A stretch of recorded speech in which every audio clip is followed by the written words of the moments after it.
Please continue to eat your lunch, but we're about to begin extraordinary conversation. This will be the second installment of the McCain Institute's Leadership in Action series, and our two participants in this discussion will be joining us shortly. So let me just briefly tell you a little bit about who they are. One you already know well. It's hard to imagine a better fit for a leadership in action conversation than Cindy McCain. She is a force of nature, businesswoman as she arrives, philanthropist, humanitarian, visionary, activist, wife of United States Senator John McCain. She's also a tireless champion in the fight against human trafficking and modern slavery. As Ambassador Volker mentioned this morning, she chairs the McCain Institute's Human Trafficking Advisory Council and is co-chair of the Arizona Governor's Council on Human Trafficking. Joining Mrs. McCain for today's conversation is Emmanuel Medeiros, the CEO of the International Center for Sport Security, a globally respected leader in sport safety, security, and integrity. Mr. Medeiros is the former CEO of the European Professional Football Leagues and one of the founding fathers of the Pan-European Association that represents the 30 leagues and almost 1,000 clubs across Europe. He is a former FIFA committee member on club football, part of the EU expert group on good governance in sport, and Portugal's ambassador for sports ethics. So let me introduce and welcome our two participants in today's Leadership in Action series, Cindy McCain and Emmanuel Medeiros.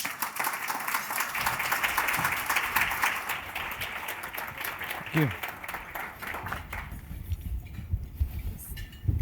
I'm supposed to get the cords out of the way, so that's what I'm doing. Welcome, and thank you very much for being a part of this. Can you all hear? No. Okay, who's the mic guy? Mr. Mike. There you are. Thank you for being here, and please continue to eat. But I sincerely appreciate you on behalf of all of the people that worked so hard to put this together, but most specifically on behalf of the victims that you're here and involved in this issue and involved in what I believe is not only epidemic proportions, but something that I really think we can fix if we work together. I really believe this. Now, I've been accused of living in Disneyland on occasion, but I really believe this. And I am so happy to have Emmanuel here today. Emmanuel's a very good friend of mine, among other things, but most of all, his activism on working on really tough issues as it applies to sports, which is a whole other arm of this scourge that we know. He has driven an initiative and driven people in Europe particularly, but in South America as well, Africa, to not only take a look at this issue, but now is time for action, which is why I get along with him so well. So welcome, Emmanuel. Thank you, Cindy. It's a pleasure to be here. Please, what I'd like to know first is how and why? Why did you get into this? What makes you tick?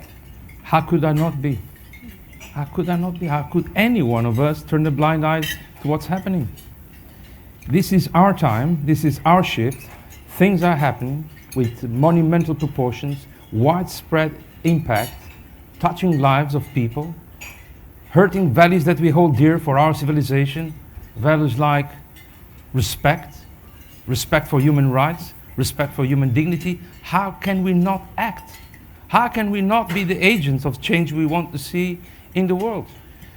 And it is precisely for that I could not stand still, despite my family being awaiting for me for a break after years and years of traveling. So Cindy, thank you very much. Thank you very much for organizing this. You and your team have done a magnificent job.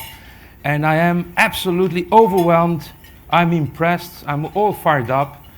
Witnessing what I've witnessed here this morning, such a strong leadership, such a strong call for action, which demonstrates that we are not alone, and more think like us and are ready to roll up the sleeves and do what it takes, do what's right. And that is a privilege, that is an honor to be here. And thanks for your leadership. Thank you. When you initially asked me to join your initiative and join your quest on this, I thought to myself, okay, sports, all right. I've had my dealings with the NFL here and a few others that were not happy endings. So I was all about diving into sports and doing this. How big is this problem in sports? Not just trafficking, but all the other criminal elements that are part of this. Yeah.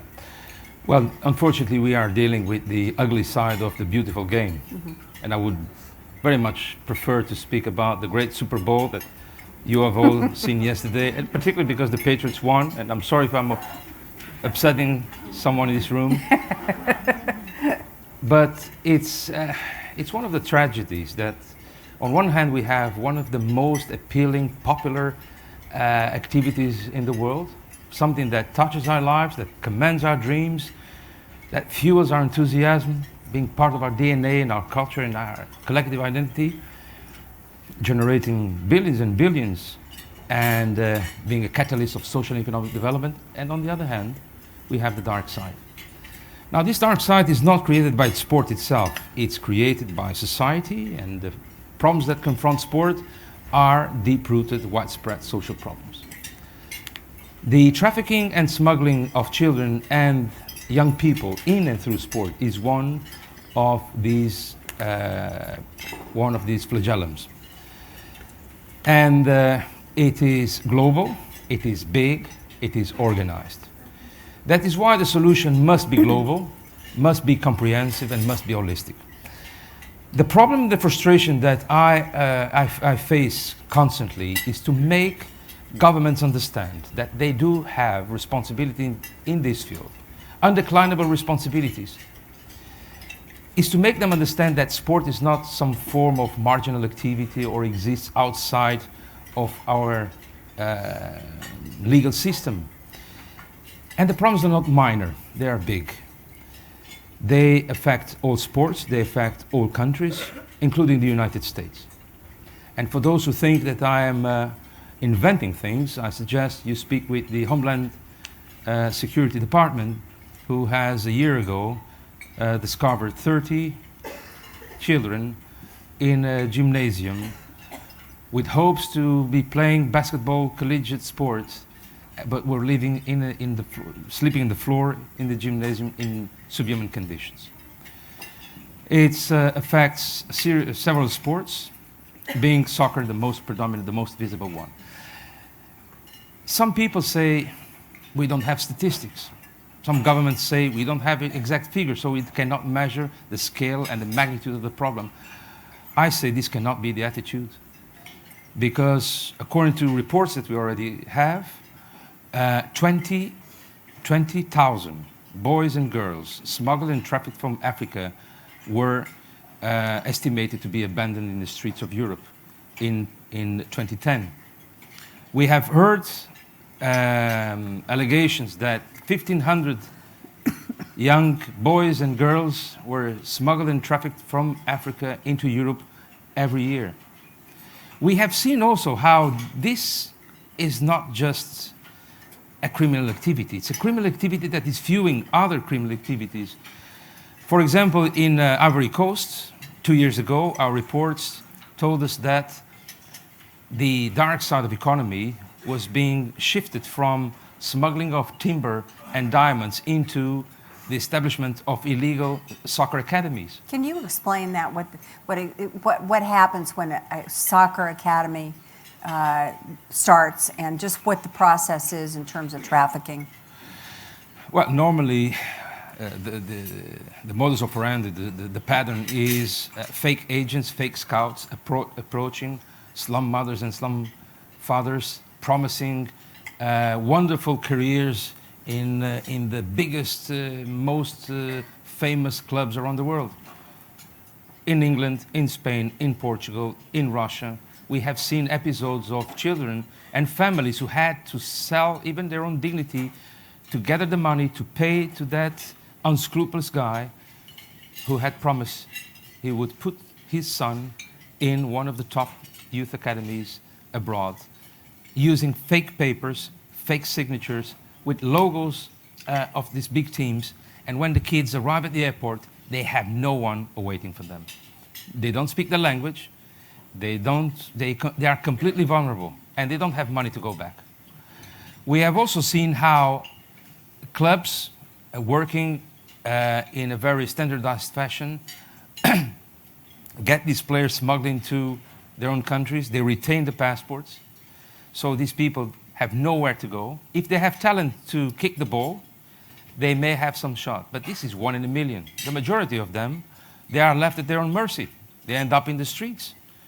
And sometimes the despair is so big that if they can afford that bullet, they will use it as they have done in the past. So I'm not here to spoil your appetite, but I'm here to wake up conscience in case we have in this room, which I hope we don't, any person still not sensitive to these issues. I understand that sport is something new for many of you, but sport is not immune.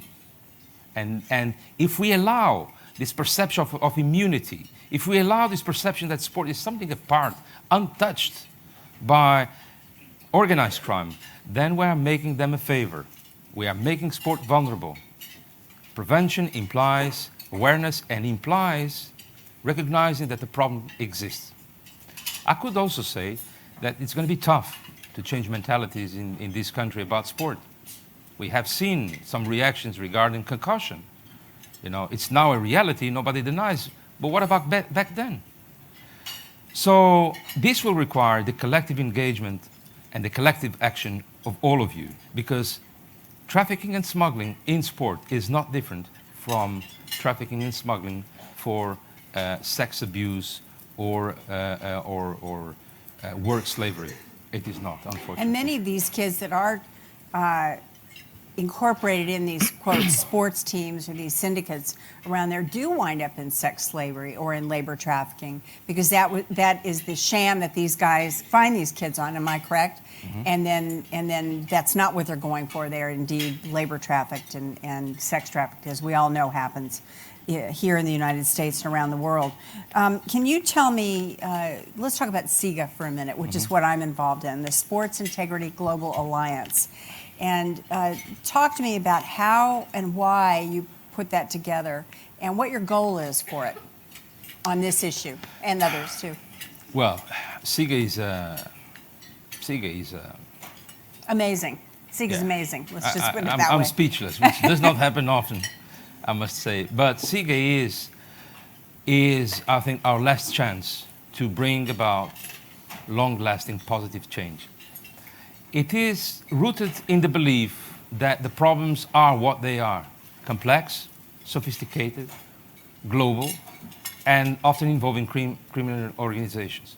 So the solutions has to be holistic, it has to be comprehensive, and needs to bring into the solution all those who have the power and the responsibility and the means to not just fix old structures, but to create a new mentality, new structures, where integrity and transparency and accountability and good governance are the #1 priorities. So that is why we try to mobilize governments, international organizations, sport, and sport is, of course, at the forefront, must be, but also global business and civil society. And here, allow me, Cindy, to pay tribute to the effort, the vision, the commitment that you personally and the McCain Institute have given. You have definitely made an incredible effort to give a global footprint to this effort. And that is not only remarkable, it is highly appreciated. Thank you. You're very kind. Thank you. Thank you. What I found was so interesting in SIGA was your ability to convene the people from all walks of this problem and other problems as well. And now the excitement that's building, not just in Europe, but South America and Africa as well, on this issue, and the importance to be part of the solution, which is what, and action, which is, he preaches action at every meeting we go to, of which I just love, because that's what we're all about too. So I want to commend you for what you do for SIGA, because it would be, the easy way out, as you said, would be you'd be able to go with your family and go and go play. This is a very complex issue, and I want to thank you for what you are doing worldwide, because indeed it is important. It really is. Can we talk a little bit about how we as an institute and as a group of very active people in this room, how we can be helpful on, particularly sport though, and on this issue? Because we're activists. This is a room full of activists. What can we do? Well, I think you can do a lot, and from what I judge here, you can really be not just the eye-opener, but the game changer.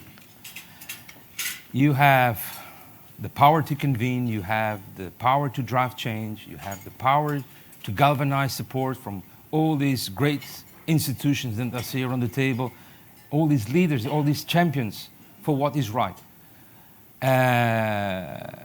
And with your own experience and expertise and connections, we can truly create what is needed.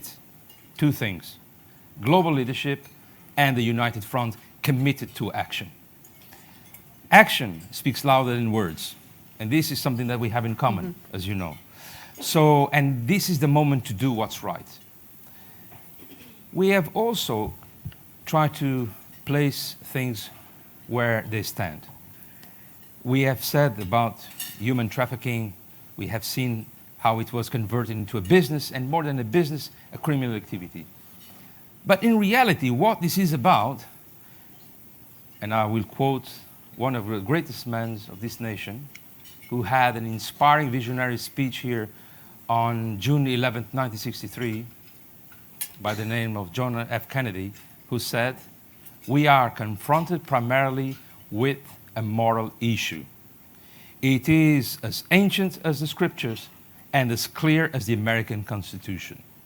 So I say to you, if this was valid to pave the way towards a world free of discrimination and racism, it must be valid also to help us tackling the problems that we are confronted in sport.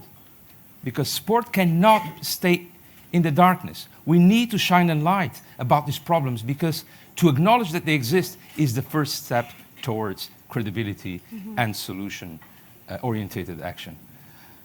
And on this note, you know, again, I am really overwhelmed by the messages that were conveyed here. And I would like to emphasize and second the call for action that I heard from Chandra.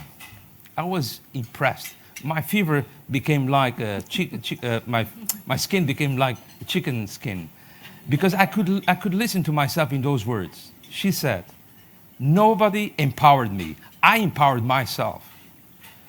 She also added, "Everybody's fighting for funding. Everybody's fighting for social media. No.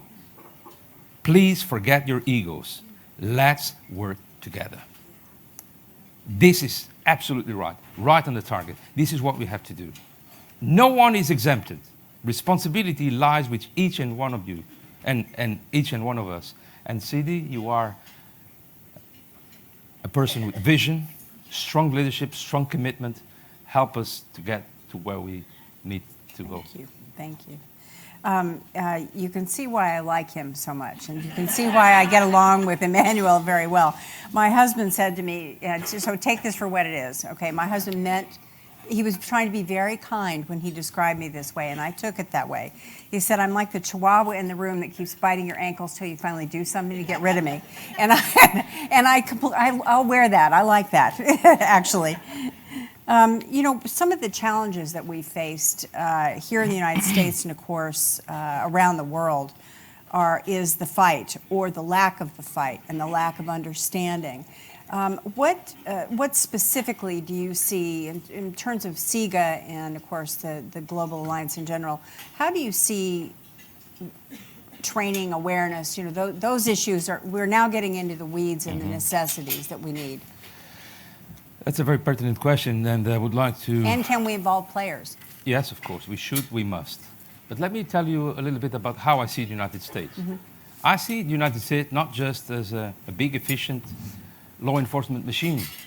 We have seen that in the FIFA case, and we need to thank law enforcement for have done what they have done, because they have turned a new light into this problem, and exposed how deep it was and ramificated, and that is fundamental.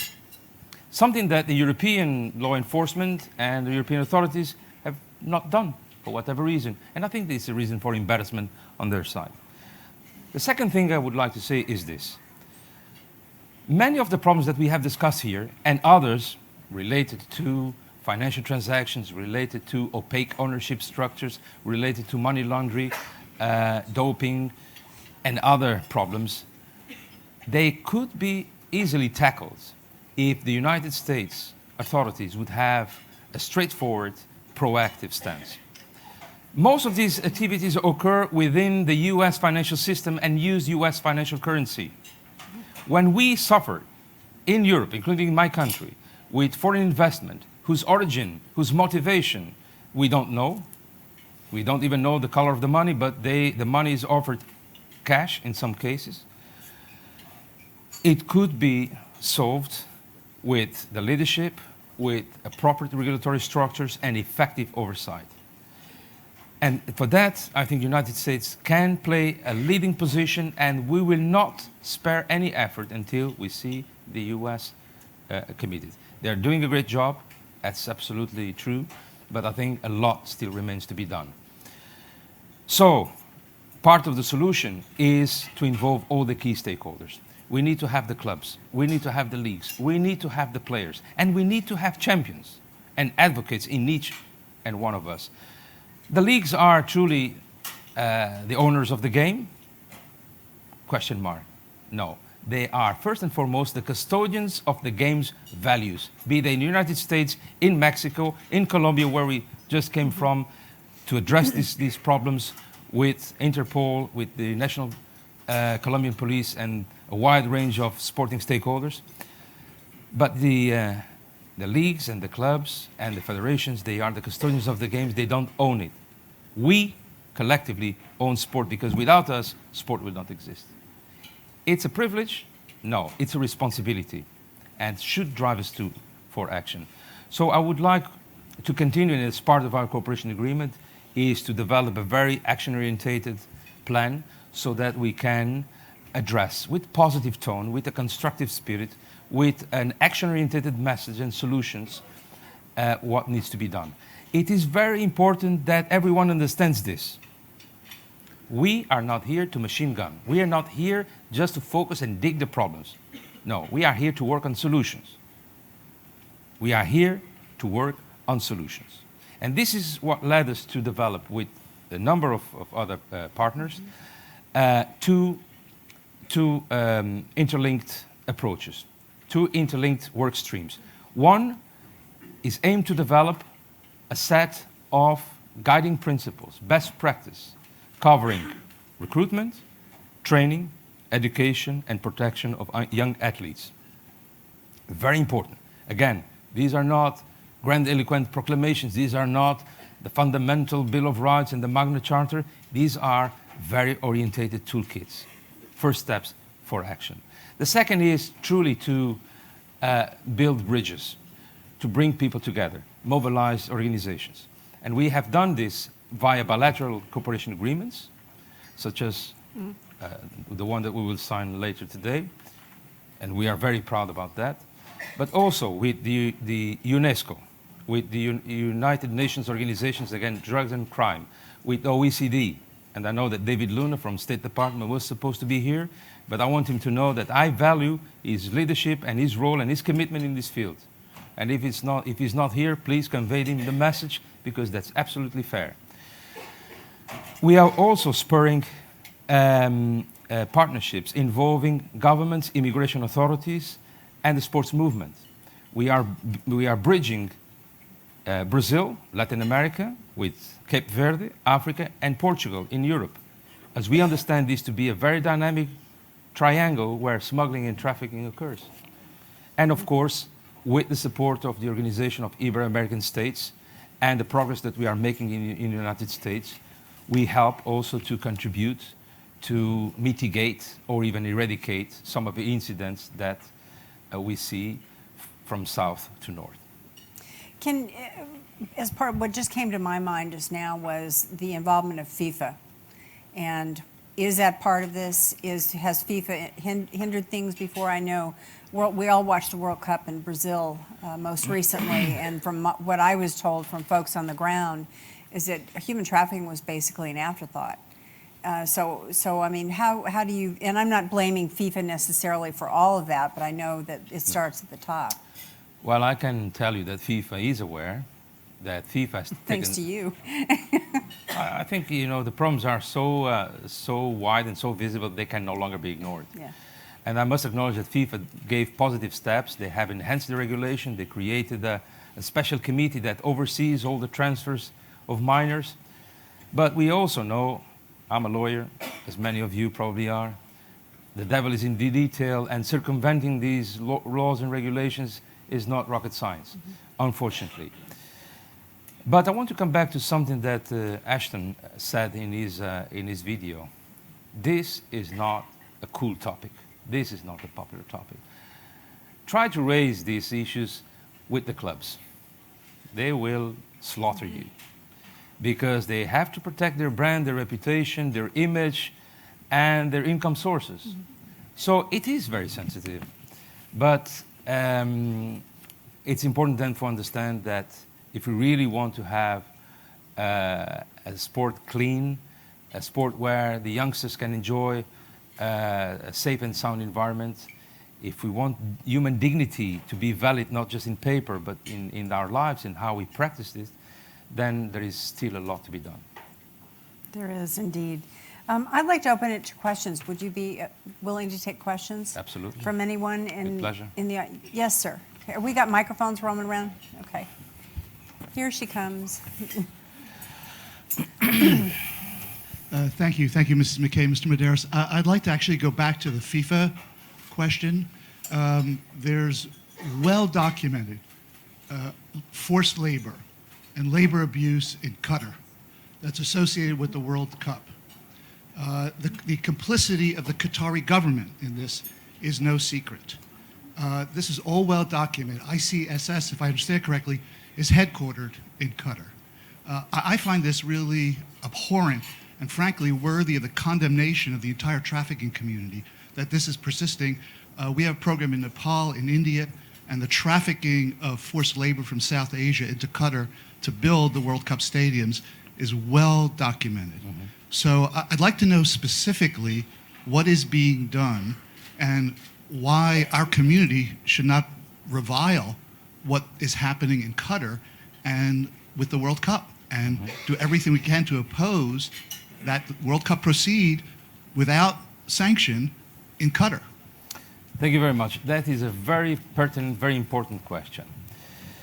I think no one will defend any breach of human rights, be it in Qatar or UAE or Brazil or South Africa or any other country that has ever hosted a major sport event. I think the problems that exist in Qatar are known. The efforts also that have been done by the lawmakers in the country are known. I think they should be faster. All cultural shifts don't happen overnight, but we cannot accept any situation where human dignity is not respected.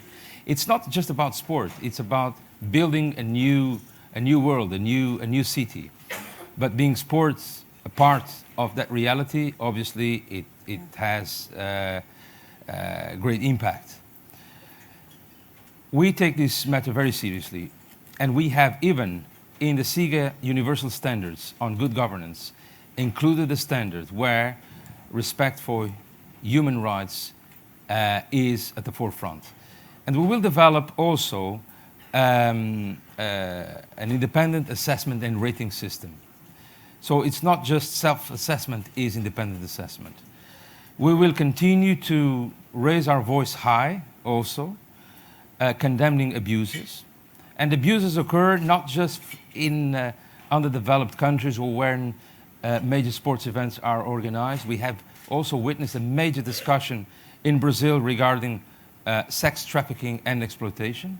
We have joined forces with UNICEF and put in place a number of tools, including a special app to provide alerts in cases anyone spotted abusive situations. It turned out to be a precious ally for law enforcement and to protect women and youth in the country. We will continue to do what we have and what we can within our power, making no compromise. You said that ICSS was based in Qatar. It was originally funded there. And we even received funding from Qatar. But we received funding with no strings attached. And we are open to receive funding, as many of you, as long as there are no strings attached. If we have one government or one private institution or public institution who wishes to invest in the governance and integrity of sport, we will gladly take it, because this is needed. But we will never compromise our independence and our neutrality. And this is also respected by the government of Qatar and other donors that work with us, such as the European Union. In my own country, I have seen cases of workers that went to Scandinavia and were found living in dumpsters. That is a very developed, culturally evolved country. But they also had human rights issues. I also know that there are cases in Belgium, in the new hospital they are building in Liège, of labor slavery. So these are not problems that can be contained and labeled as pertaining to one specific country. Unfortunately, we are dealing with a widespread reality. And words are simply not enough. But with commitment, with persistence, we hope that progress can be made step by step. May I also say that I would, an action item, would you like to lead the charge in getting all of us together to sign? Would you like to lead the charge in collaborating with all of us to put this together? I would be very happy. Good, you're on. All right, I'll help. Anyone else, questions? Am I missing something? Well, let me ask you this, since we don't have a question right now.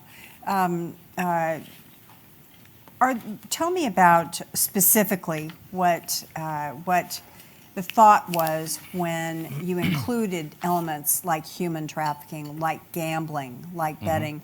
These are all, I know, very intertwined, but tell me, what I want to know is when all of you were sitting around planning this whole thing, why, just how this came, I mean, not how it came about, I'm not explaining myself very well, but specifically why human trafficking came to mind for you.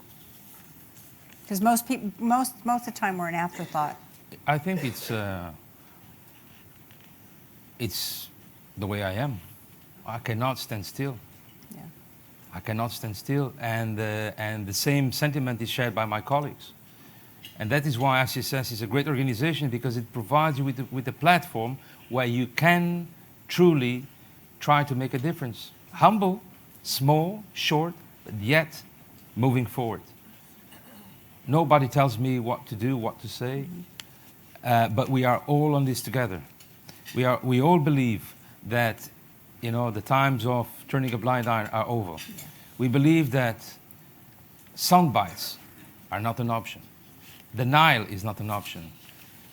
Who empowered us? No one. Again, we empowered ourselves. And fortunately, we are not alone.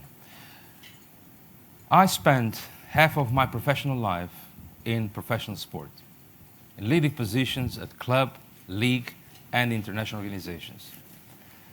And when I decided to resign, after 9 years leading the European leagues, I left with an immense feeling of mission accomplished. And I wanted truly to, go to the beach, have some grilled fish, some nice white wine. I'm with you. These are all wonderful things that Portugal has to offer, in case you don't know. Come and visit us. But there was a bitter sentiment. I knew that there was something and so much that I tried to push forward, and I couldn't. I fought against the establishment. I fought against the status quo with a price, as everything in life. So when Mohammed Anzab challenged me to join him at ICSS and spoke to me with the passion and with the excitement, like we can make a new world, full of idealisms, which at my age, 47, could be considered to be naive. I could not resist. And it was his passion that fueled mine, and that is why I'm here. I have a small but dedicated team of professionals, very, very talented, very, very committed. Katie Simmons is Director of Good Governance and Financial Integrity, but we have others. And human trafficking and exploitation and abuse of children could not be in the dark. So we try to also shine a light about that, but more than naming and shaming, we want to name and fame. We want to have positive, successful examples that can fuel, that can spark, that can motivate others to do the same.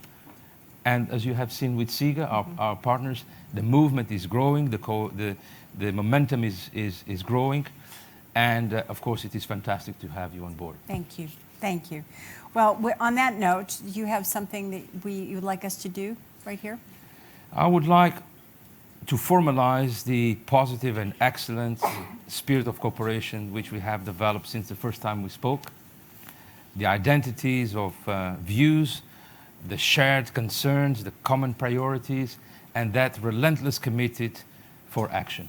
Not waiting for governments, not waiting for public authorities, not waiting for anyone, but just doing what is right because the time is right to do it. Great. And I think Is it up there? All right. Will you join me at the podium? Thank you. Pleasure. You have the pen, right? I do have.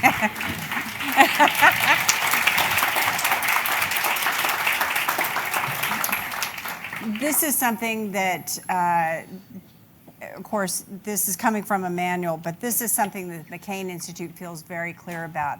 Not only just a memorandum of understanding, but a memorandum in belief that we stand for the same ideals and we want the same safety and integrity and dignity for children around the world, which is what this is about. So I want to thank you for giving us the opportunity to be a part of this and us the opportunity to fight the good fight together. Thank you. Thank you. Oh, I'm going to break your good pen. I'm sorry. Don't never give me anything good.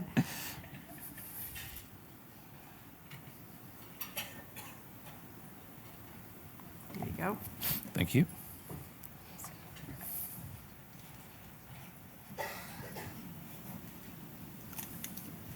Thank you. Thank you, Cindy. Our pleasure. Thank you so much for coming. Thank you so much for listening to us. Thank you. Wonderful. All right. Oh, good. Ernie's there. Thanks again, guys. Thank you, Cindy and Emmanuel. I think we're seeing the beginning of a truly global effort. So we're grateful for your being here and for your extraordinary leadership in this area. Now we're going to move to another extraordinary person. Molly Gochman is an experiential artist based in New York City, but she works all over the world. She's exhibited in shows at Lincoln Center, the Emily Harvey Foundation in New York, the Hobby Center for Performing Arts in Houston, the Sarah Roney Gallery in Sydney, Australia, and in many other galleries, museums, and public spaces. Her current project began as an experiment at Art Basel, Miami, and is now continuing across the country and internationally. It is called the Red Sand Project. It's an activist artwork created to raise awareness of modern-day slavery. In 2015, she was named a member of the board of the Freedom Fund, and in 2014 was named a New York New Abolitionist. So I'm very pleased that Molly is here, and let me introduce her. There she is.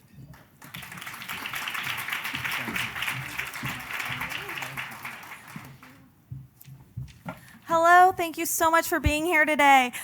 You will find some Red Sand Project packets on your table, so please find one, pass it around, take it home, do the project, hashtag Red Sand Project. Art is a way of creating a cultural record of our time. And right now, we're living in the most complex time in human history. And things are changing faster than ever. So how can I make work that is meaningful and has clarity in a time when things are changing so fast and things are so complex? Oh, I think do we have slides? We might not have slides. So about 2 years ago, I was asked to speak about my art at Art Basel Miami. And I took this as an opportunity to create a project that raises awareness about vulnerabilities that lead to exploitation and sometimes human trafficking. What I created is Red Sand Project.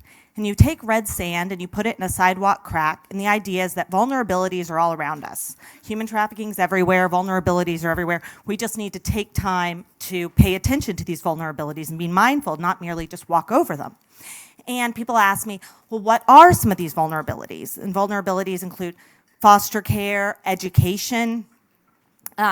Climate change can be seen as a vulnerability that leads to exploitation and is breaking up families. Healthcare, lack of access to healthcare is a vulnerability. Kate Kennedy from the Freedom Fund was mentioned just a second ago. And when we go visit places where trafficking is most prevalent, so in northern India, southern Nepal, I'm on my way to Myanmar in a couple of weeks, the families there who end up being trafficked or their children are trafficked, a lot of the times when they're explaining this to us, it's because they took out a loan to pay for health care for themselves or a family member.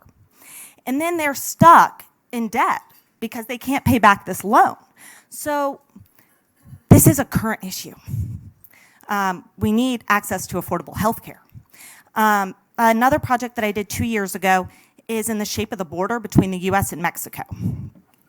And what I did is I put a gash in a piece of land in Houston, Texas, in the shape of the border.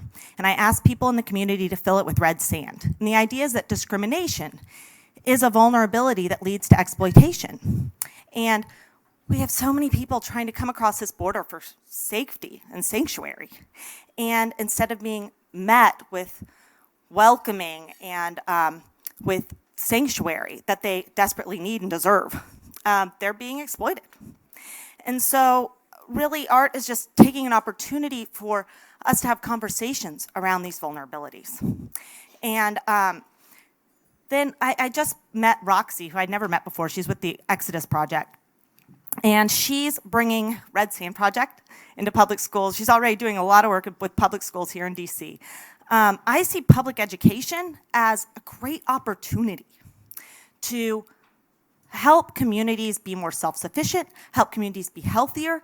And so if we can just acknowledge the everyday work that can be done to address the vulnerabilities in our communities. And I'm really proud of Red Sand Project has an ambassadors program. We've been trying to learn how can we get people to engage more deeply in this issue. And we had 400 people apply to be ambassadors, which is fantastic, but I can't manage 400 people. So we've been interviewing people and vetting them, and we're asking them to think about what are the vulnerabilities in your community, and meet at a coffee shop, talk about it, and share that data. So we'll be checking in with our ambassadors and finding out, what does that mean to you? Homeless youth, that's a big vulnerability in our community. That might be a response. I don't know. I don't know what makes different communities more vulnerable than others, but I do know that there are some overlying things like poverty and discrimination. Sorry you guys can't see my beautiful slides. But I really encourage you to go out and you take the red sand and you put it in a sidewalk crack, and then you hashtag Red Sand Project. And we've sent this sand to all 50 states, over 70 countries, but you won't see that many hashtags because most people don't actually post their image. So please post your image and join this movement, and help us figure out how to break barriers that keep us from having conversations. And maybe art is a way to do that, because I was able to bring conversations about human trafficking out onto the streets. And people will stop and they'll say, what are you doing? Like, you're playing with the sidewalk. Like, you look really silly when you're doing it. So you have to be in a position of vulnerability to actually do the project because you feel really silly. But that invites people to engage. So at the level they're comfortable engaging with, a lot of people will just pass by. And in New York, where I live, that's what usually happens to me. Like, people don't want to stop. But sometimes people stop and they ask, well, what is that? It's an art project that highlights vulnerabilities that lead to exploitation. And then people can engage at whatever level they're comfortable of engaging. So you can talk about foster care and how 60% of the kids sold for sex in the US come out of the foster care system. You can talk about some people, they say, what, there's slavery today? I had no idea. I thought that was history. So yeah, so just engage with people whatever level they're comfortable engaging at, because I think everyone in this room is really knowledgeable about modern day slavery. So you have that asset and you can share that in whatever way works for the conversation you're having at that time. And by having a conversation around art, I've found that I'm able to have a conversation in a safe place where we can come together. So thank you so much for being here today. I really appreciate it. And I look forward to the rest of the panels.